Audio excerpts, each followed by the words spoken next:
ఇవాళ AP CM Chandrababu వరుస సమీక్షలతో బిజీగా గడపనున్నారు. ఉదయం 10 గంటల నుంచి రాత్రి 8 గంటల వరకు శాఖల వారీగా అధికారులతో సమావేశం కానున్నారు. ఉదయం 10 గంటలకు కలెక్టర్స్తో భేటీ కానున్నారు. కలెక్టర్ల సదస్సులో ప్రారంభోత్సవం చేయనున్నారు.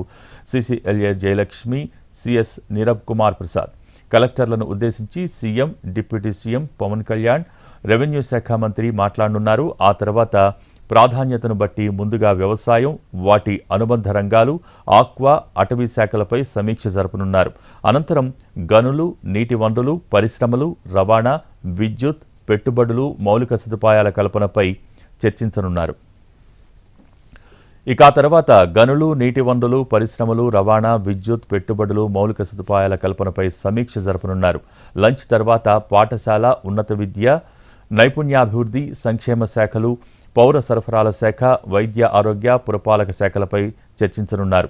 చివరిగా రెవెన్యూ, ఎక్సైజ్ శాఖలు, శాంతి భద్రతలపై సమీక్ష చేయనున్న సీఎం సాయంత్రం ఎస్పీలతో శాంతి భద్రతలపై చర్చించనున్నారు.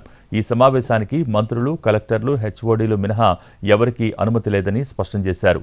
సీఎం, డిప్యూటీ సీఎం పేషీ అధికారులు, సిబ్బంది, రెవెన్యూ, హోంశాఖల మంత్రులు, డీజీపీ, సీఎస్ సిబ్బంది మినహా మరెవరూ కలెక్టర్ల సదస్సు సమావేశ హాలుకు అనుమతి లేదని చెప్పారు. కలెక్టర్లు, ఎస్పీలు సంబంధిత ప్రెజెంటేషన్లను వారే తెచ్చుకోవాలని సూచించారు. నిర్దేశిత పార్కింగ్ ప్రదేశాల్లో మాత్రమే వాహనాలు పెట్టుకోవాలని సూచనలు చేశారు.